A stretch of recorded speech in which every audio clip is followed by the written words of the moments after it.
Đen vượt sáng thì Dương Uyển Như diễn. Anh ta thỉnh thoảng vẫn nhìn Tô Niệm Niệm. Thấy anh ta hình như không có ý định gây sự. Vậy thì ý định của mình chẳng phải tan thành mây khói rồi sao? Không được, nếu thật sự tan thành mây khói thì sau này phải làm sao? Anh ta đi đến bên cạnh Tô Niệm Niệm. Nghe nói cô tự nguyện nhường chuyện hôn sự của mình cho em gái cô. Nhưng cho em gái tôi cũng không có gì không tốt, đúng không? Nhưng mà Bạch Tuấn Giật là người cô thích. Tại sao lại dễ dàng từ bỏ người mình thích như vậy? Nếu cô cố gắng thêm một chút nữa, biết đâu lại thành công thật thì sao? Tôi vừa nhìn thấy anh ta đi vào lúc nãy, còn liếc mắt nhìn về phía này một cái. Dương Uyển Như cứ tưởng Tô Niệm Niệm vẫn là Tô Niệm Niệm của ngày xưa, vẫn tiếp tục lừa gạt. Biết đâu anh ta thật sự thích cô, chỉ là vì trước đây cô quá ồn ào thôi.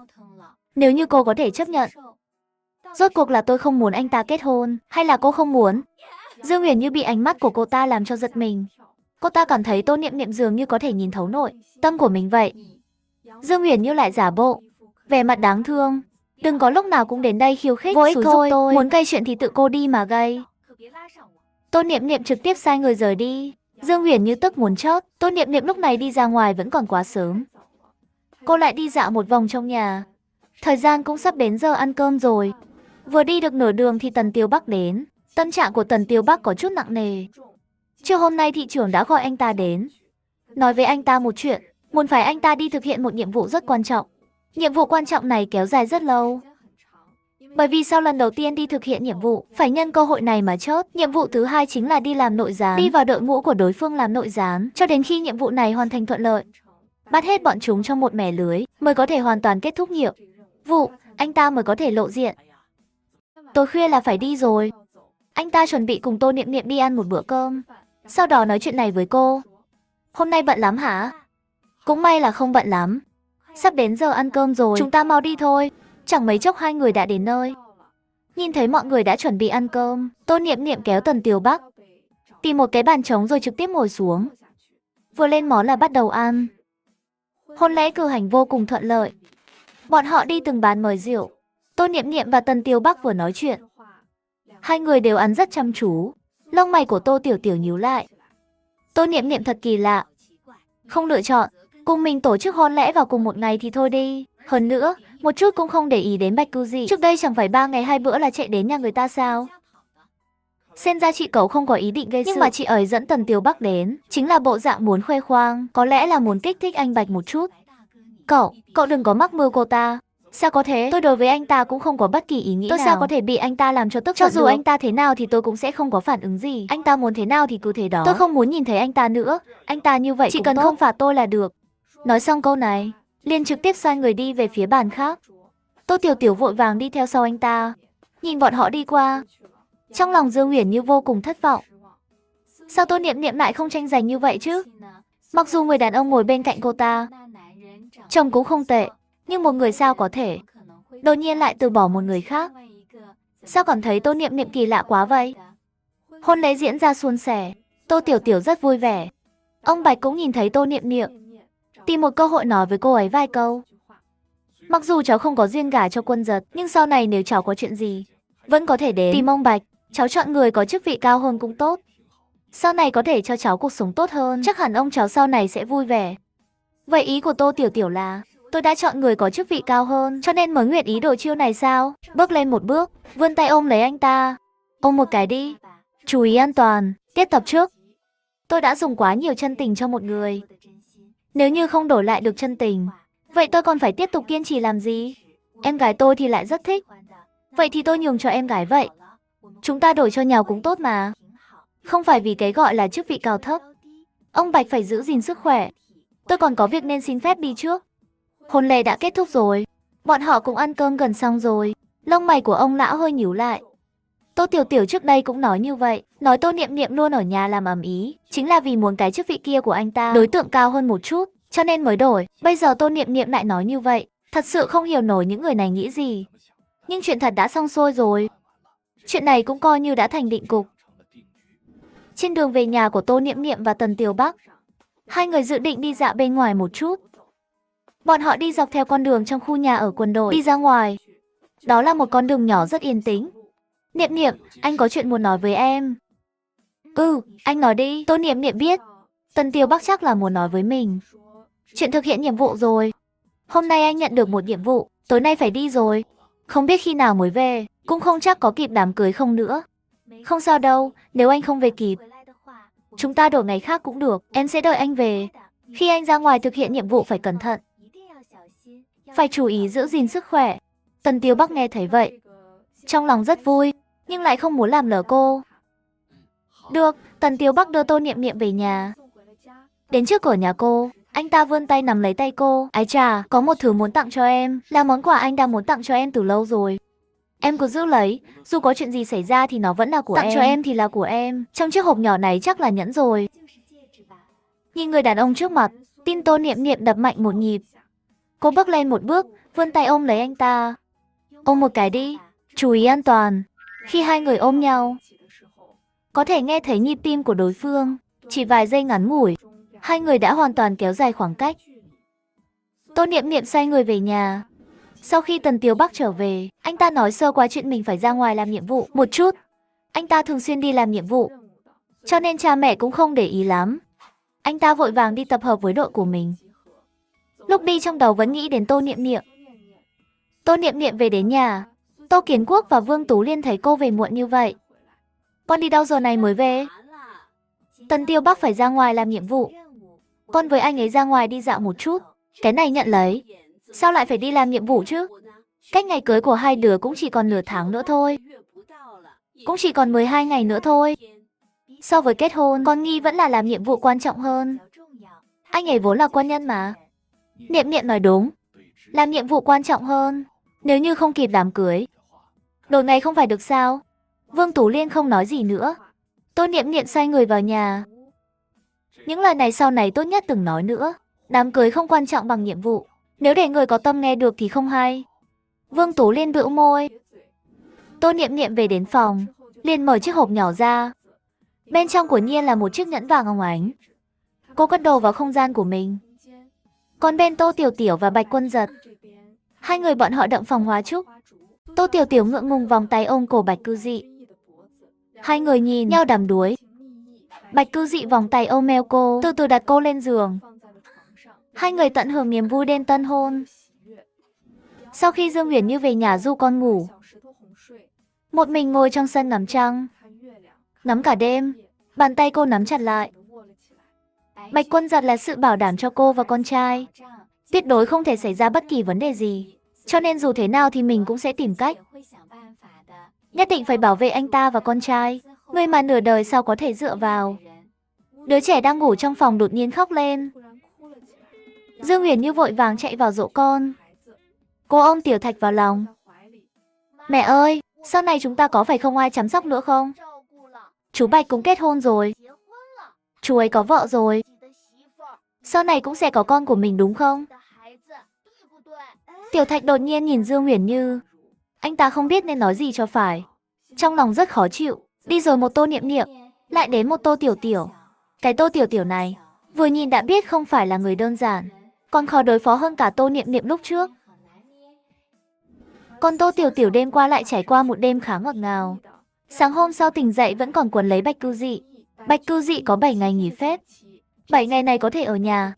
Sáng sớm tỉnh dậy, nhìn Tô Tiểu Tiểu ngượng ngùng em thẹn. Trong lòng còn thấy khá thoải mái. Tô Tiểu Tiểu ngày thường biết lễ nghĩa, hiểu lòng người, cũng coi như đêm qua. Khi hai người đậm phòng hóa trúc, còn rất biết thú vui. Nói chung nhìn tốt hơn Tô Niệm Niệm nhiều. Mẹ Tần sáng sớm đã đến rồi. Tiểu Bắc chắc đã nói với con rồi nhỉ? Thời gian ra ngoài làm nhiệm vụ không cố định, cho nên không biết tình hình thế nào. Đám cưới của hai con cứ chuẩn bị trước đi. Nếu thật sự không kịp, vậy thì sau này thu xếp thời gian cũng được mà. Con biết rồi, thím. Chiều hôm qua chúng con đã nói chuyện rồi.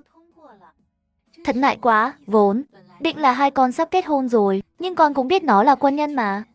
Thím cứ yên tâm đi ạ, con đều hiểu anh ấy là quân nhân. Anh ấy phải bảo vệ đất nước, con sẽ đợi anh ấy về. Xem ra con trai mình thật sự là tìm được một đối tượng không tệ.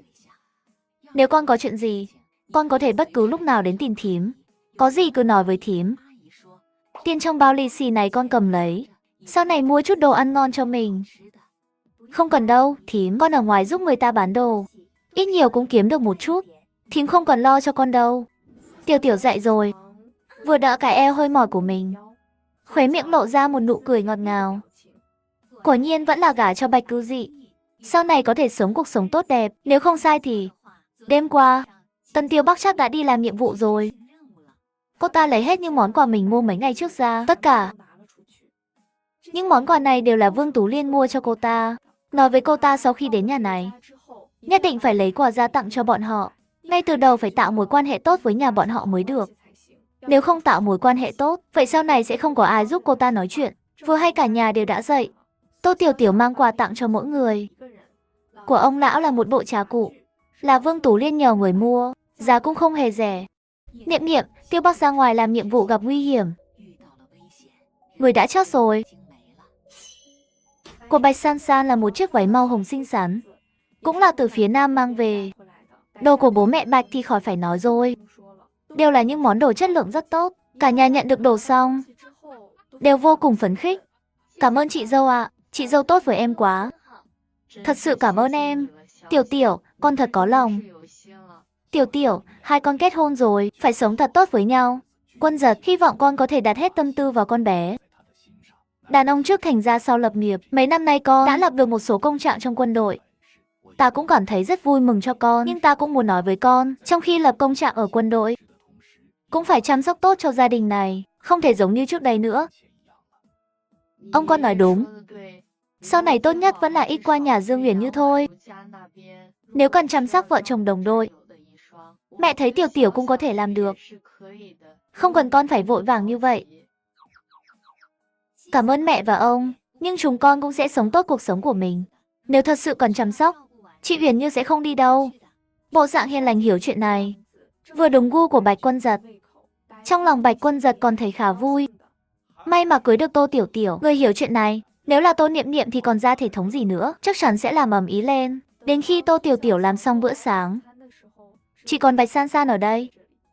San San, anh con đâu rồi? Sáng hôm nay con phải mời mấy người đến nhà ăn cơm nữa. Anh con đi gọi người rồi. Sáng nay chị phải cùng mẹ giúp đỡ một tay. Sáng nay em muốn ăn sườn xào chua ngọt. Chị có thể làm cho em được không? Được, chị dâu làm cho em. Những ngày sau đó cũng đều như vậy. Mấy ngày gần đây, Tô Tiểu Tiểu luôn dẫn Bạch San San đi mua sắm. Tiêu không ít tiền. Mặc dù 66 đồng tiền xính lễ đã bỏ vào túi mình, nhưng cũng chẳng được bao nhiêu. Nhưng dù sao cũng đã gả cho Bạch Cư Dị rồi. Sau này bọn họ sẽ là người một nhà. Cho dù mình không có tiền tiêu, Bạch Cư Dị cũng sẽ cho mình. Sau những khoảnh khắc Tô Tiểu Tiểu đắm chìm trong hạnh phúc, quả nhiên tin tức Tần Tiêu Bắc chợt đã truyền đến. Tô Tiểu Tiểu lập tức nhếch môi cười lạnh một tiếng. Quả nhiên vẫn giống như những gì đã trải qua ở kiếp trước. Chỉ tiếc là Tô Niệm Niệm và Tần Tiêu Bắc vẫn chưa kết hôn. Bây giờ chắc là không kết hôn được nữa rồi. Trước đó hai người vẫn còn tốt đẹp. Không biết Tô Niệm Niệm có buồn không nữa. Chắc cũng không đâu. Dù sao cũng đã từ bỏ Bạch Cư Dị, cũng không thấy cô ta buồn bã gì nhiều. Hai người không ở bên nhau. Vậy thì sau này Tư Niệm Niệm sẽ gả cho ai đây? Biết đâu lại gả không bằng mình.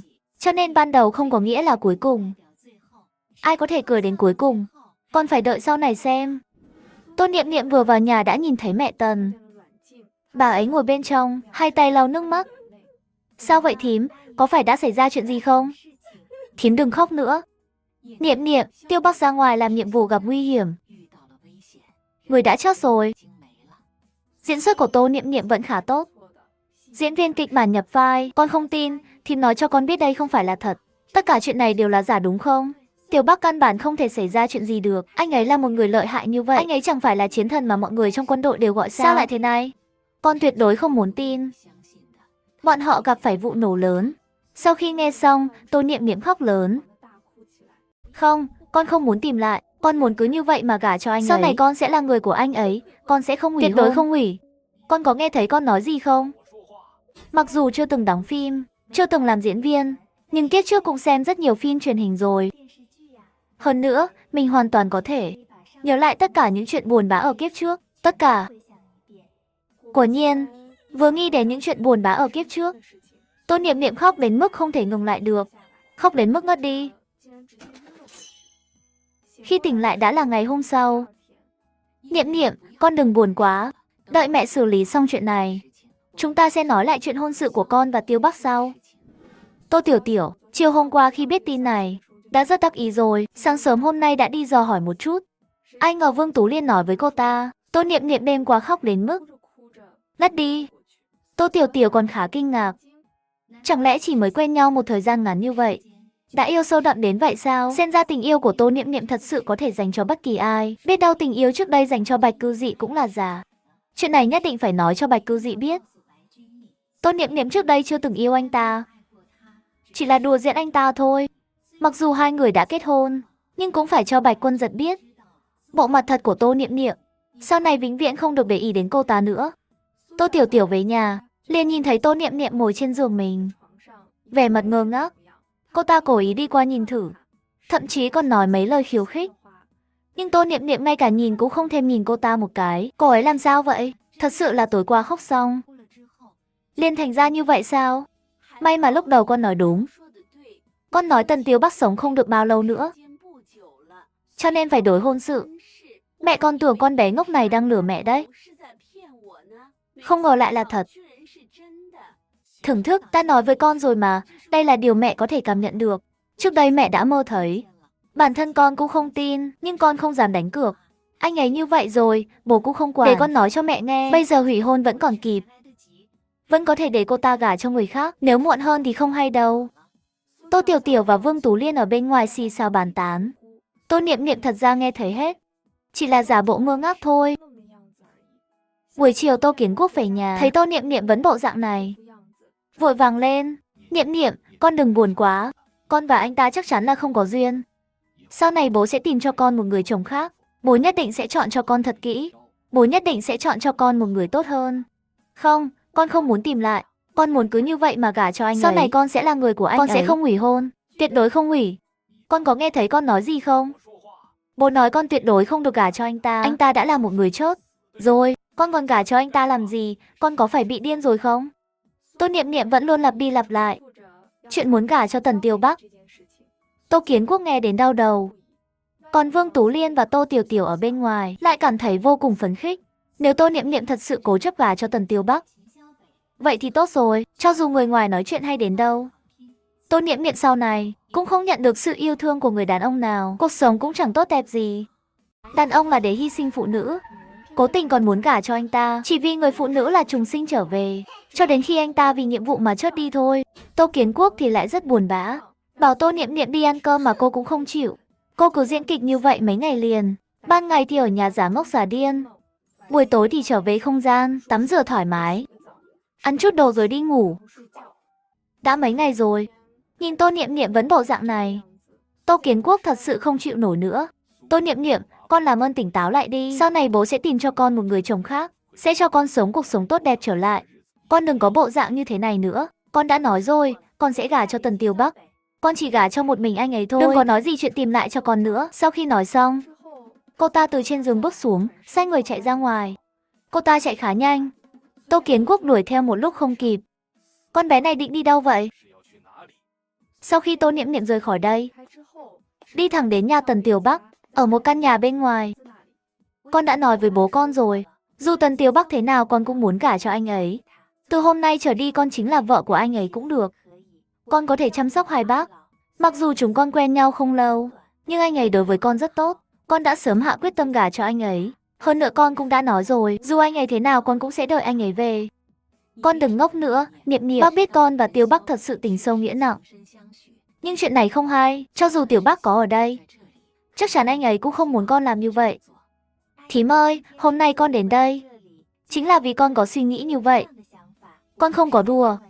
Những gì con nói đều là thật. Sau này con chính là con dâu của hai bác. Con sẽ chăm sóc hai bác, sẽ hiếu thảo với hai bác, con sẽ phụng dưỡng hai bác. Nguyễn Tĩnh và Tần Minh Diệp nghe thấy những lời này, hai người cảm động đến rơi nước mắt. Niệm Niệm, thật sự cảm ơn con là một cô gái rất trọng tình nghĩa. Nhưng thật sự không cần như vậy, sau này tìm một người tốt mà gả đi. Nguyễn Tĩnh vẫn còn nói những lời này, trong lòng Tô Niệm Niệm lại nghĩ, diễn kịch nhiều ngày như vậy, hôm nay cuối cùng cũng có thể làm nữ chính một lần rồi. Sở dĩ làm như vậy, cũng không chỉ vì biết Tần Tiêu Bắc 2 năm sau sẽ trở về, mà còn vì bản thân đã trải qua những tổn thương ở kiếp trước, sau đó vốn dĩ không muốn kết hôn lắm. Nếu thật sự cắt đứt quan hệ với Tần Tiêu Bắc ở đây, vậy thì bố mẹ chắc chắn sẽ ép mình lấy chồng. Cho nên mình nhất định phải làm cho mọi chuyện thành ra như vậy. Giả bộ vẻ mặt yêu sâu đậm Tần Tiêu Bắc. Nhất quyết không chịu gả cho người khác. Đợi Tần Tiêu Bắc làm xong nhiệm vụ rồi tính tiếp. Vị thủ trưởng giao nhiệm vụ đặc biệt cho Tần Tiêu Bắc cũng ngoài mặt cố tỏ ra bình tĩnh. Thực tế đã đánh giá Tô Niệm Niệm hết lần này đến lần khác. Thật sự là một cô gái tốt. Đợi Tần Tiêu Bắc trở về sau, mình phải nói chuyện với cậu ta cho rõ ràng. Tuyệt đối không được phụ lòng một cô gái tốt như vậy. Tô Niệm Niệm về đến nhà. Bây giờ mọi người đều biết mình nhất quyết muốn gả cho Tần Tiêu Bắc. Cho nên trong 1-2 năm Tần Tiêu Bắc chưa về này, mình nhất định sẽ tập trung vào sự nghiệp, sẽ kiếm thật nhiều tiền. 1 tháng sau, Tần Tiêu Bắc đến địa điểm hẹn trên phố, tìm được đồng đội của mình, nói cho họ biết những tin tức mình thu thập, báo cho gia đình biết mọi người bình an. Nhưng chú và dì rất buồn. Thời gian gần đây, tôi thấy chú có vẻ tâm trạng không tốt. Đợi tôi làm xong nhiệm vụ trở về, sẽ dành thời gian bên cạnh bố mẹ nhiều hơn. Ngoài bố mẹ của cậu ra, còn có vị hôn thê của cậu nữa. Khi chú dì tổ chức tang lễ cho cậu, vị hôn thê của cậu đã khóc rất nhiều, yêu cậu sâu đậm, nhất quyết muốn gả cho cậu. Nghe thấy vậy, tim Tần Tiêu Bắc chợt thót lại.